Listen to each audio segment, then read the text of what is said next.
Hello everyone, welcome और welcome back to my channel. I hope आप सब बहुत अच्छे होंगे। दोस्तों, आपने कभी नोटिस किया है एक आइसबर्ग को? आइसबर्ग का जो ऊपर का हिस्सा होता है ना, वो 20-30% दिखता है, हमको विजिबल होता है, तो हमको लगता है इतना बड़ा नहीं है। लेकिन जो असली शक्ति होती है ना, वो पानी के नीचे उसके 70-80% में होती है। कभी कभी 90%, हमको सिर्फ 10% ऊपर दिखता है। वो इतना गहरा, इतना डीप और इतना पावरफुल होता है। दोस्तों, सिमिलरली ना हमारा ब्रेन भी होता है। हमारा ब्रेन ना बेसिकली 2 हिस्सों में डिवाइडेड है, conscious and subconscious. Conscious mind जो हमें दिखता है, जो ऊपर है। सबकॉन्शियस माइंड वो जो हमें नहीं दिखता, जो नीचे है। ठीक है, तो हमारे जितने भी लाइफ के पैटर्न्स है ना, जो भी कुछ हमारी चीजें हैं जो हम रिपीटेडली रोजमर्रा की जिंदगी में कर रहे हैं, ब्रश करना, नहाना, खाना एटसेट्रा, ठीक है, वो सब कहाँ से हम ऑपरेट कर रहे हैं? सबकॉन्शियस माइंड से। हम सोचते भी नहीं है ना, उठते और डायरेक्टली करते हैं। तो ये कहाँ से आ रहा है? ये आपके पैटर्न्स फॉर्म हो चुके हैं आपके सबकॉन्शियस माइंड में। आप बचपन से उस चीज को कर रहे हो तो आप सोचते भी नहीं हो, कुछ चीजें आपकी ऑटोमेट हो जाती है, क्योंकि आपके ब्रेन के अंदर चीज होती है जो आपको पैटर्न फॉर्मेशन में हेल्प करती है। जब वो एक लॉन्ग टर्म मेमोरी बन जाती है तो इट इज़ वेरी इजी कि आप उस चीज़ को फॉलो थ्रू करें। दोस्तों, जो हमारी लाइफ चलती है ना, वो 95% सबकॉन्शियस माइंड के अप्रोच की वजह से चलती है। एंड हमारा सबकॉन्शियस माइंड कब वायर हो जाता है? बचपन में, 5 साल तक की उम्र में। जैसे एक स्पॉन्ज होता है, वो सारी चीज़ें ले लेता है अपने अंदर, वैसे ही हमारा सबकॉन्शियस माइंड अपने एनवायरनमेंट से, घर से, स्कूल से, हर जगह से, जहाँ से भी उसे इन्फॉर्मेशन मिल रही है, वो उसे ग्रैब कर लेता है थ्रू द 5 सेंसेस जो हमारे पास हैं।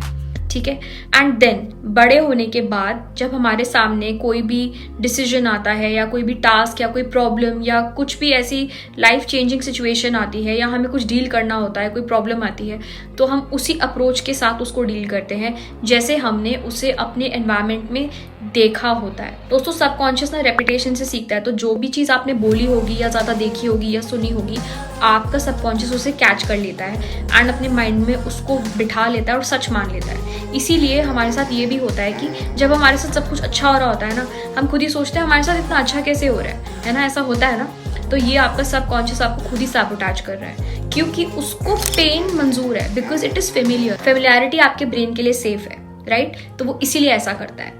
तो आपको ना इस पैटर्न को कॉन्शियसली रिकग्नाइज करना है, तोड़ना है।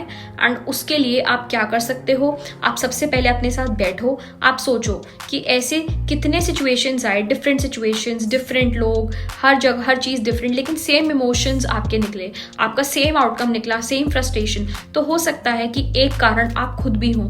आप बैठ के उस पैटर्न को रिकग्नाइज करो कि मुझे क्या इमोशन फील होता है। जब आप पैटर्न रिकग्नाइज कर लोगे तो अवेयर हो जाओगे, अवेयरनेस के बाद एक्सेप्टेंस आएगा, देन आप उसको कॉन्शियसली इंटरप्ट करो।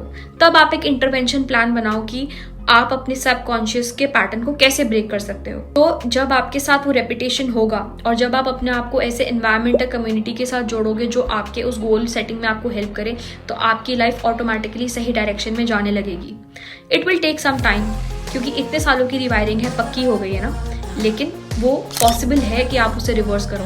And age is not a bar. आप चाहे 10 साल के हो, चाहे 60 साल के हो, आप अपने आप को कभी भी चेंज कर सकते हो अगर आप चाहो तो। आपके सबकॉन्शियस माइंड में इतनी पावर है, तो स्टार्टिंग में तो आपको कॉन्शियस माइंड की थोड़ी पावर लगानी पड़ेगी। आपको कॉन्शियसली अपने आप को वो वायरिंग देनी पड़ेगी, आपको रिपीटेडली वो हैबिट्स देनी पड़ेंगी अपने सबकॉन्शियस को, 21 डेज के लिए, 42 डेज के लिए, 90 डेज के लिए, जितना भी आपको टाइम लग रहा है। लेकिन धीरे धीरे ना वो हैबिट्स कंपाउंड होके आपको पैटर्न भी ब्रेक करेंगी और आपको आपके लाइफ का डिजायर्ड रिजल्ट्स भी देंगी। और मैनिफेस्टेशन की पावर भी ना आपके सबकॉन्शियस से ही आती है। अगर मेरा बिलीफ ही कमजोर है तो ऑब्वियसली मैनिफेस्टेशन क्या कर लेगा?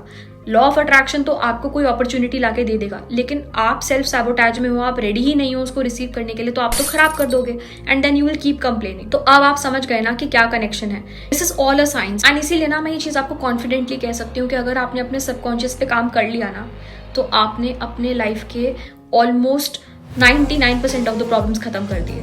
1% तो हम भी नहीं कर सकते, वो आपके कर्म के ऊपर है, उस पर कभी और बात करेंगे। बट जो 99% आपकी प्रॉब्लम्स है वो आपके सबकॉन्शियस से ही ठीक हो जाएंगी। तो work on yourself. And अगर आपको ये वीडियो रिलेटेबल लगी हो ना, तो please comment down that I will break my pattern. Thank you so much for watching. And दोस्तों, अगर ये वीडियो अच्छा लगा हो तो don't forget to like, comment, share and subscribe. I will see you in the next video. Till then, take care.